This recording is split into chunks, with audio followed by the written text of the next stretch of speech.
Hello students, आज हम जानेंगे राजनयिक व्यवहार का विकास या इवोल्यूशन ऑफ डिप्लोमेटिक प्रैक्टिसेस के कुछ स्कूल्स जैसे ग्रीक, रोमन, इटालियन, फ्रेंच और इंडियन स्कूल में से एक स्कूल ग्रीक स्कूल के बारे में। राजनयिक व्यवहार का विकास से तात्पर्य है कि राजनय से संबंधित जो भी वर्तमान परंपराएं या नियम हैं उनका किस तरह से विकास हुआ है, जैसे राजनयिकों के कार्य, दूतावासों की स्थापना, उनके विशेषाधिकार व उन्मुक्तियाँ, संधि वार्ताओं में उनकी भूमिका या संधि वार्ताओं का प्रकार, राजनय के लिए अपनाए जाने वाले साधन और तरीके वगैरह। तो वर्तमान समय में जो भी राजनय से संबंधित चीज़ें मौजूद हैं, परंपराएं मौजूद हैं या राजनयिक व्यवहार जो वर्तमान में मौजूद है उससे रिलेटेड अंतर्राष्ट्रीय कानून व परंपराएं मौजूद हैं, ये हम सब जानते हैं कि किसी एक टाइम पर पर्टिकुलर किसी एक टाइम पर बैठकर एकदम से नहीं बनाई हुई होती हैं। ये एक लंबे समय में धीरे धीरे विकसित होती हैं और राजनयिक परंपराओं के साथ भी यही हुआ है। तो इनका इतिहास जानना ज़रूरी है और रुचिकर भी होगा। तो आज हम यूनानी स्कूल के बारे में जानेंगे, या हमें कहना चाहिए कि राजनय के विकास में यूनानियों का क्या योगदान रहा है, और विशेष रूप से हम यहाँ एंशिएंट ग्रीस की बात कर रहे हैं, एंशिएंट ग्रीक सिविलाइजेशन की बात कर रहे हैं कि उनका राजनय के विकास में क्या कंट्रीब्यूशन रहा है, या हम राजनय से रिलेटेड यूनानी स्कूल को या यूनानी शाखा को जानने जा रहे हैं। तो यूनान का राजनय के क्षेत्र में महत्वपूर्ण योगदान माना जाता है।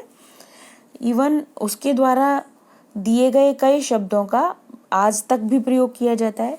तो राजनय के क्षेत्र में तत्कालीन यूनान से हम लगभग बात कर रहे हैं 700 से 100 ईसा पूर्व के यूनान की, क्या तरीके अपनाए जाते थे और कौन सी परंपराएं उस समय विकसित हुई थी जिनका फ़ायदा आज के राजनय को हुआ है, वो हम देखने जा रहे हैं। जैसे उस समय पहली बात हम यहाँ स्क्रीन पे देखें कि दूतों की नियुक्ति और योग्यताएं और उन्मुक्तियों के संबंध में भी कुछ चीज़ें उस समय प्रचलित हो गई थी और वो काफ़ी विकसित हमें दिखाई देती हैं कि काफ़ी ज़्यादा इस मामले में कुछ नियम बन गए थे, जो कि बहुत आश्चर्य की बात है। बहुत पुराने टाइम पे भी वो सब चीज़ें मौजूद थी और इंडिया में भी थी, ऐसा नहीं है। यहाँ के रामायण और महाभारत काल को भी हम बाद में देखेंगे कि उस समय भी राजनय का काफ़ी उन्नत स्वरूप हमें दिखाई देता है। और यूनान का भी हम देखने जा रहे हैं अभी कि यूनान में क्या क्या था दूतों की नियुक्ति और योग्यताओं के बारे में। हालांकि स्थायी दूतावास उस समय नहीं होते थे, पर अंतर्राष्ट्रीय संबंध दूतों के माध्यम से ही संचालित किए जाते थे।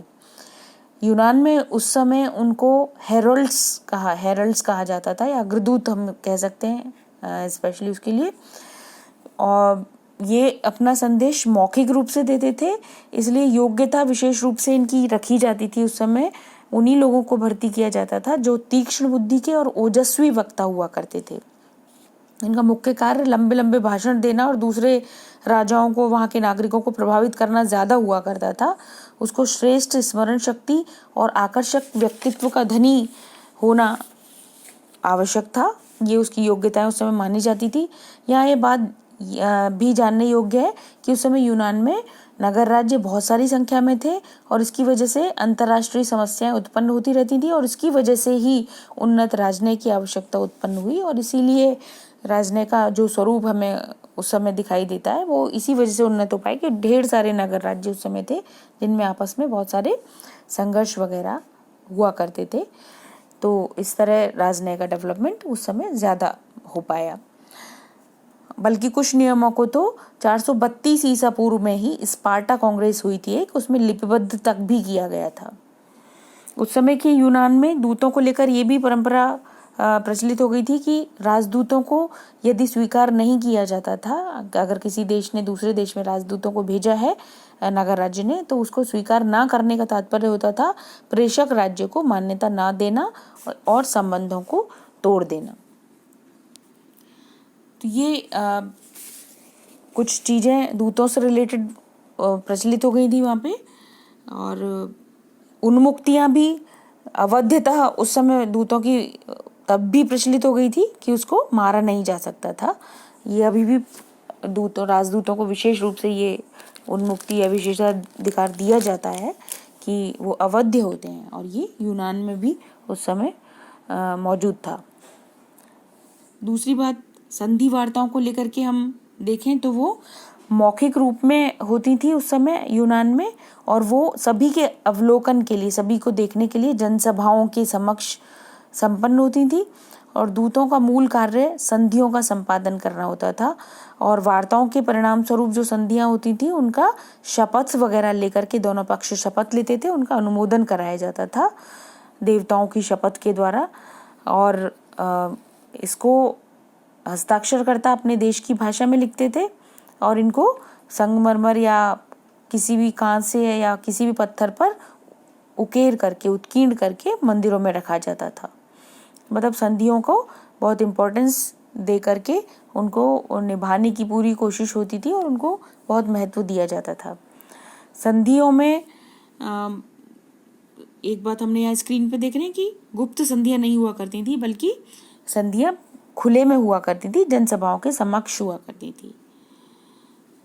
तीसरी बात जो हम यहाँ देख रहे हैं स्क्रीन पे कि मध्यस्थता और पंच फैसलों का भी उस समय यूनान में प्रचलन हो गया था, और इससे अंतर्राष्ट्रीय झगड़ों को निपटाया जाता था।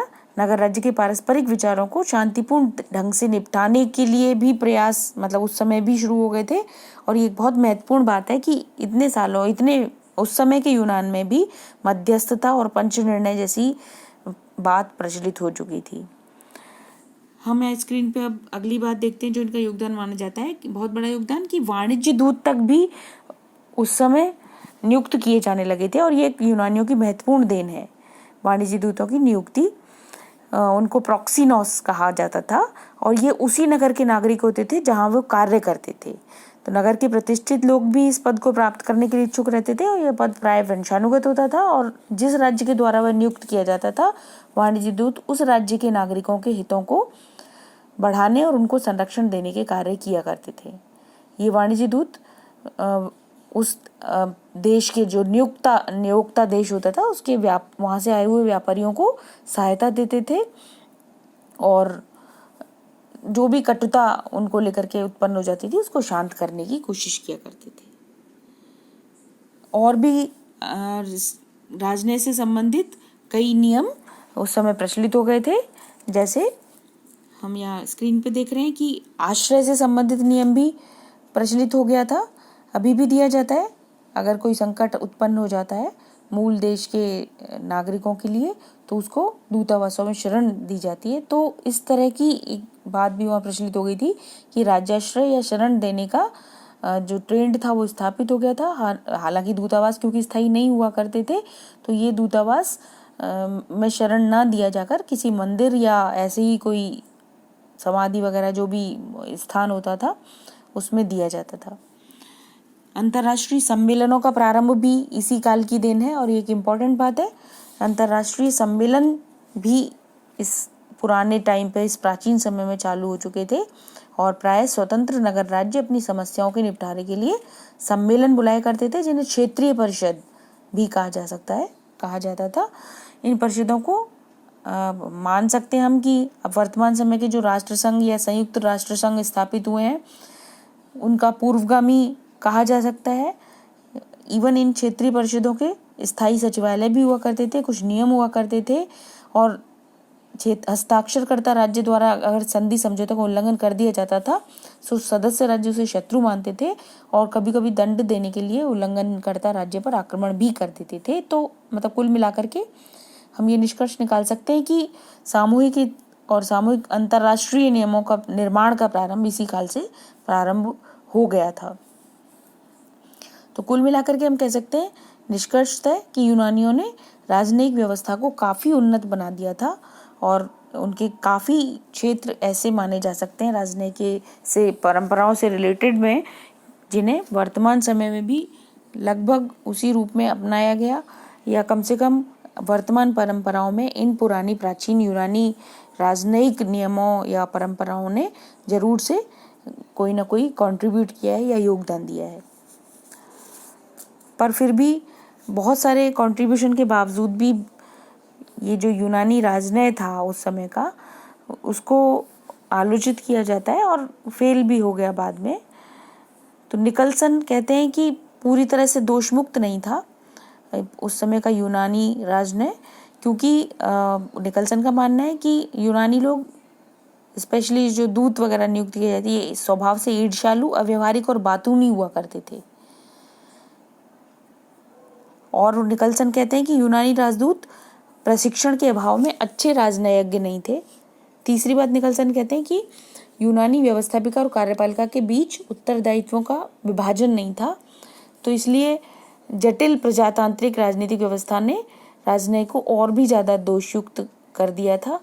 उस समय की यूनान में दूतों को पूर्ण शक्ति देकर राज्य में नहीं भेजा जाता था, तो बहुत सारी परेशानियां आती थी कि कभी किसी वाहक को भेजकर अपने देश से उन्हें निरंतर निर्देश प्राप्त करने पड़ते थे, और इसमें बहुत सारा टाइम लग जाता था, और एक लंबे टाइम के बाद फिर ये सब कुछ बेमानी हो जाता था, निरर्थक हो जाता था। तो एक बड़ी समस्या थी यूनानी राजनय के सामने कि वो अपने प्रजातांत्रिक राजनय को कैसे कार्यकुशल बनाए। ये एक बहुत बड़ा उनके सामने चैलेंज हुआ करता था। तो कुल मिलाकर बहुत कई मामलों में यूनानी राजनय का योगदान रहा, जिससे कि वर्तमान राजनयिक परंपराओं को विकसित होने में मदद मिली। धन्यवाद।